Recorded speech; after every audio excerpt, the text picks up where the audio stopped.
This is the story of a night I don't like to talk about. It was the first and only time I've ever had to hide for my life, and it happened when I was 12 years old. In my family, there's just the three of us. Me, my mom, and my dad. My dad is a diabetic and has been for most of his life. He's usually pretty good about managing it, checking his levels, taking his insulin, all of that. But sometimes things just go wrong. And that Friday night, things went really wrong. I was downstairs on the family computer. It was in this little alcove off the living room that we called the den. I was probably on some gaming forum or watching videos, something like that. My parents were upstairs getting ready for bed. It was around 10:30 p.m., so I knew I'd have to log off soon, but I was trying to stretch it out as long as I could. I heard my mom screaming for me to call 911. I'd never heard her sound like that before. I jumped up from the computer and ran to the stairs, and she was yelling down that my dad had collapsed and wasn't responding. I was terrified. I grabbed the cordless phone from the kitchen and dialed. The operator walked me through what to tell my mom, asking questions about if he was breathing and if he was conscious. I was relaying everything back and forth between them. An ambulance was on the way. When the paramedics got there, everything happened really fast. They came in with all their equipment and went straight upstairs. I stayed down in the living room because I didn't want to see my dad like that. I could hear them talking and moving around up there. And then they were bringing him down on a stretcher. My mom was following behind them. She looked panicked. She came over to me and asked if I was okay staying home while she went to the hospital with him. I told her I was fine. I don't think she really wanted to leave me. But she didn't want to leave my dad either, and there wasn't time to figure anything else out. She said she'd call me as soon as she knew anything. Then they were all out the door. The house felt really empty after that. I went back to the computer and tried to distract myself, but I couldn't really focus on anything. I just kept refreshing my email, hoping my mom would send me an update or something. I think I sat there for maybe 30 minutes just staring at the screen, when I heard a scraping sound from the kitchen. It was a metallic sound, like something being pried or forced. I turned around in the chair and looked toward the kitchen, but I couldn't see anything from where I was sitting. The sound stopped, and then I heard the sliding door open. We had a sliding glass door in the kitchen that led to the back deck, and I heard it slide along the track. Then I heard voices. Two men, talking quietly to each other. I got up from the computer chair, and my legs felt shaky. I moved to the edge of the den and peeked around the corner into the kitchen. There were two men standing just inside the sliding door. One of them had a flashlight, and the other was holding a small bag. They were both wearing dark jackets and jeans. I didn't recognize either of them. I pulled my head back and pressed myself against the wall. The stairs were on the other side of the living room, and there was no way I could get to them without being seen. I looked around for anywhere to go. The pantry door was just a few feet away from where I was standing, and it was the only option I had. I moved as quietly as I could and pulled the door open just enough to slip inside, then pulled it almost shut behind me. I left it open just a crack so it wouldn't make noise latching. The pantry was small but deep with shelves on both sides. Near the back, there was a massive bag of dog food for our lab, one of those 50-pound bags that came up to my waist. I almost forgot to mention we had a dog. He was pretty old at that point and only had a few days left, so he was staying at my grandparents' house where they could take care of him. The bag was still sitting there in the pantry, though. I squeezed myself behind it, pulling my knees up to my chest and trying to make myself as small as possible. From where I was sitting, I could see a thin sliver of the kitchen through the crack in the door. I heard one of them say something about checking the other rooms. Their footsteps split up. One of them walked into the living room, toward the den where I'd just been. The other stayed in the kitchen. I could hear him opening drawers and cabinets, moving things around. He was talking to himself quietly, or maybe to the other guy, but I couldn't make out the words. The footsteps in the kitchen started getting closer to the pantry, and I could feel my heart pounding so hard I thought he might hear it. The door began to open slowly, and I kept my eyes locked on the floor in front of me, not daring to look up. A flashlight beam swept across the top shelves, moving from one side to the other. The man was standing right in the doorway, so close I could hear him breathing. The light moved across the middle shelves, then lower, and I was certain he was about to shine it directly on me. Instead, he reached his arm into the pantry, right over my head. His jacket sleeve brushed against my shoulder as he grabbed something from the shelf. I felt the fabric touch me and thought my heart was going to stop. He pulled down a box of granola bars and said something like, "Nothing in here." Then he stepped back and closed the door. I stayed frozen in that position. I could hear them moving around the house for a few more minutes. I heard the other guy say something about a laptop, and one of them said they should go. The sliding door opened and closed again, and then it was quiet. I didn't move for a long time. I just sat there behind the dog food bag, staring at the door. I don't know how long I stayed like that, maybe 30 minutes, maybe an hour. I didn't have my phone on me, and I was too scared to leave the pantry in case they came back. The front door opened and I heard my mom calling my name. I pushed the pantry door open and walked out into the kitchen. She was standing in the living room, and she asked if I was okay. My dad was stable. His blood sugar had dropped really low, but the hospital got it under control and he'd be home in the morning. She noticed the sliding door after that. The lock was busted, just hanging there broken. She walked over and looked at it, then went into the den. Her purse was missing from the desk. So was the laptop. She picked up the phone and called the police. I sat on the couch while she talked to them and waited for them to arrive. I told the officers what I saw, that there were two men and I'd hidden in the pantry, but I didn't tell them how close the guy had actually gotten to me. I didn't tell them that his sleeve touched my shoulder, or that he'd reached right over my head. I don't really know why I left that part out. Maybe I didn't want to make my mom feel worse than she already did. Maybe I didn't want to think about how close it really was. I look back on it now and realize how easily it could have gone differently. If I'd made a sound or if he'd decided to shine that flashlight down, instead of just reaching in blindly. I don't know what I would have done. I was 12 years old, hiding behind a bag of dog food from two men who broke into my house. That's not something you ever really get over.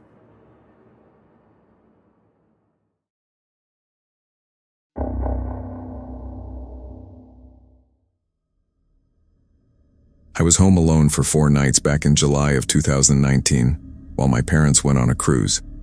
It was for my mom's coworker's wedding, one of those adults-only cruise ship things where you couldn't bring kids or pets. I was 20 at the time, so I wasn't exactly a kid anymore, but I was still living at home while going to community college. They left me to watch the house. We lived in Frida, Colorado, which is this small town just outside Grand Junction. Our backyard had a chain-link fence, and beyond it was just open desert stretching out for miles. No trees, no houses, just scrubland and dirt. There was an old irrigation ditch running along the property line, but it hardly ever had water in it anymore. During the day, you could see pretty far out there, but at night it was just pitch black. This happened the second night my parents were gone. I was out on the back patio around 8:30 p.m. It was still pretty hot out, so I was just sitting there with a beer scrolling through my phone. I heard someone call out from near the fence. I looked up and saw a guy standing on the other side. He was probably in his 30s or 40s, wearing a baseball cap and a dark t-shirt. He called out, "Hey, sorry to bother you. I dropped my phone in the ditch back here and I can't see anything. You got a flashlight I could borrow real quick?" The whole thing felt off immediately. The ditch was on our property line. Yeah, but why would someone be out there in the first place? And why would he be close enough to our fence to see me sitting on the patio? I told him I didn't have one, and he should probably just come back in the morning, when it was light out. He didn't leave right away. He just stood there looking at me. Or at least I think he was looking at me, because it was hard to see his face under the hat. Then he said, "You sure? I really need it tonight." I stood up and told him no. I couldn't help him. Something about the whole situation made me uncomfortable. I went inside through the sliding glass door, locked it, and flipped on the floodlights we had mounted on the back of the house. When I looked out through the glass, the guy was still standing there for a few more seconds before he finally turned around and walked back out into the dark. I sat down on the couch and tried to shake it off, figuring maybe he really did lose his phone or maybe he was just some weirdo. Either way, he was gone. I turned on the TV and tried to forget about it. Maybe 30 minutes later, the doorbell rang. I wasn't expecting anyone in. It was almost 9 p.m. by then. I got up and looked through the peephole. It was a different guy. Younger, maybe mid-20s, wearing a hoodie. I could see his face under the porch light, and he had this kind of blank expression, not nervous or apologetic or anything you'd expect from someone asking for help. He rang the bell again, and then said through the door, "Hey man, my car stalled down the road. Can I use your phone to call a tow truck?" I didn't answer. I just stood there looking through the peephole. He waited a few seconds, then reached down and turned the doorknob. It was locked, obviously, but the fact he tried it made my blood run cold. He jiggled it a couple times like he was testing it, then stepped back and looked directly at the peephole, like he knew I was standing there.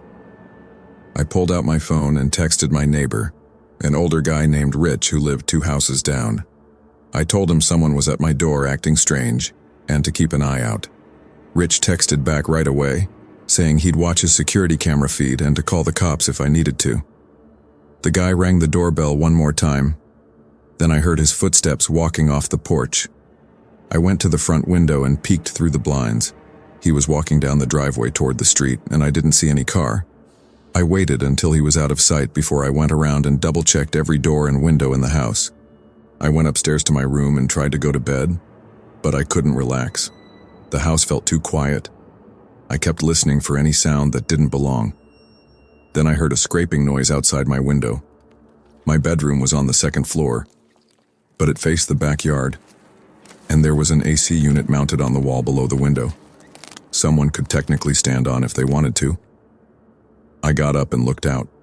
Someone was right there, standing on the AC unit, trying to pry the window screen off with a screwdriver or something.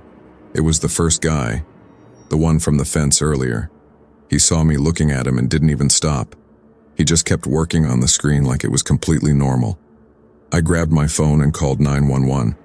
While I was talking to the dispatcher, I heard the screen pop off and hit the ground. He started working on the window itself, but it was locked. The dispatcher told me deputies were on the way and to stay away from the window. I could hear him moving around out there. Then I heard the sliding glass door downstairs open. I'd forgotten to lock it after turning on the floodlights earlier. I grabbed the aluminum baseball bat I kept in my closet and went to the top of the stairs. I could see him down in the living room, just standing there in the dark. Then the front door opened, and the second guy walked in. They were working together. I yelled down, "Get the fuck out of my house, the cops are already on their way." The first guy looked up at me, and I'll never forget this. He started laughing. Not like a nervous laugh, but this low, breathy laugh like the whole thing was funny to him. The second guy said something to him I couldn't hear, and they both turned and walked back out the sliding door. I heard them running across the backyard, and a few seconds later I saw red and blue lights coming down the street. The deputies searched the area but never found them. They did find a mountain bike ditched behind the fence and fresh tire tracks in the dirt, leading out toward the desert. They took a report and told me to call immediately if they came back. My parents installed extra deadbolts and window locks as soon as they got home. I put dowels in every sliding door and window track. I've never left a door unlocked since, even during the day. Sometimes I still think about the laugh and wonder what would have happened if the deputies had taken longer to get there.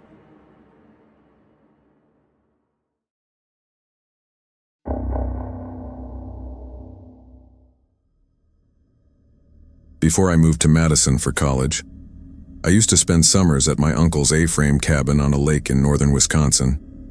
The cabin was pretty isolated, about 20 minutes from the nearest town, surrounded by woods on 3 sides with the lake on the 4th. My uncle would let me stay there alone sometimes when he was traveling for work, which I always appreciated because it gave me a quiet place to study and decompress. I loved the peace of it, even though it could feel a little too quiet at night. This happened in August a few years back. My uncle was at a conference in Milwaukee for the week and asked if I could stay at the cabin to keep an eye on things. I was 22 at the time and had stayed there alone plenty of times before, so it wasn't a big deal. The cabin had 2 floors. The main floor had the kitchen, living room, and a bathroom, and upstairs was a loft bedroom with big windows overlooking the lake.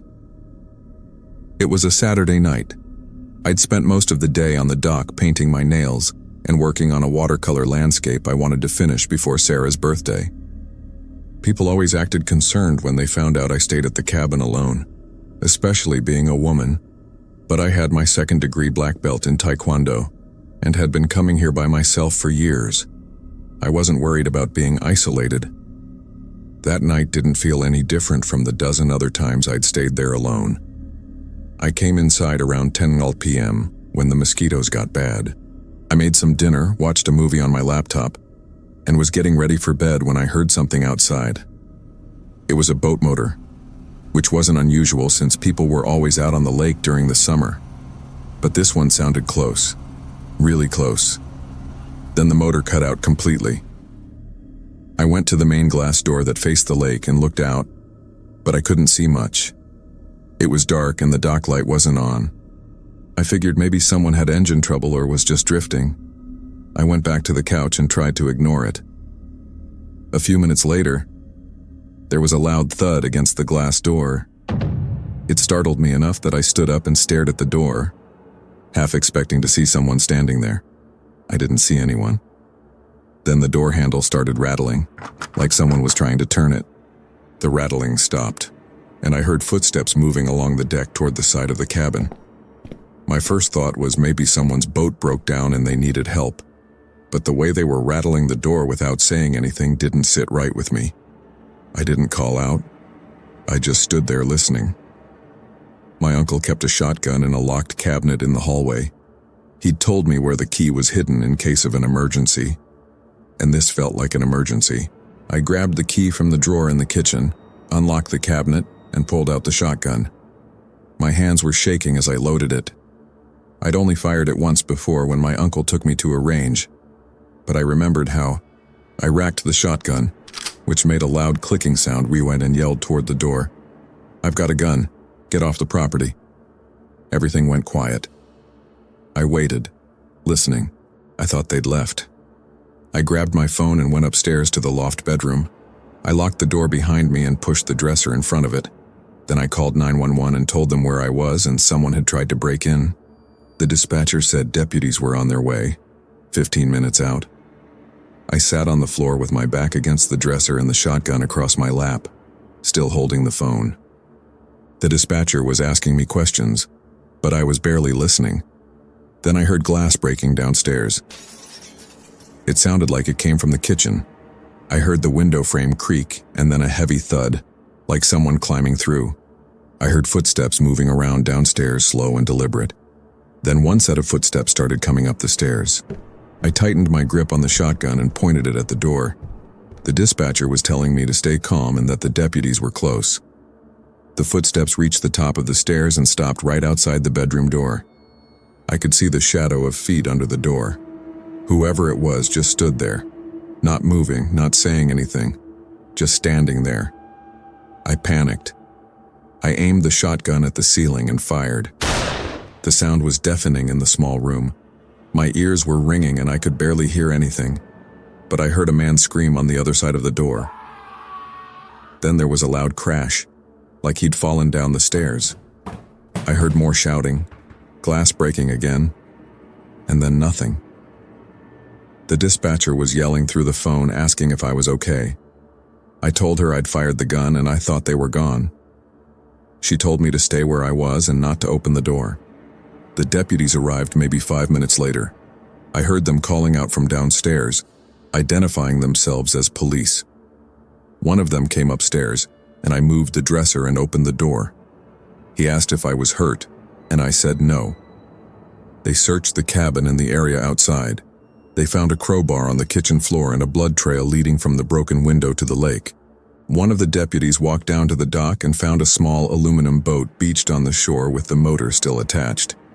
They ran the registration and it turned out the boat had been reported stolen from a marina 10 miles up the lake earlier in the week. The deputies told me the intruders were likely looking to rob the place and thought it was empty. I moved to Madison a week after it happened, and my uncle sold the cabin that fall. I still don't know if the blood they found was from the fall or from the shot, and honestly, I'm okay not knowing.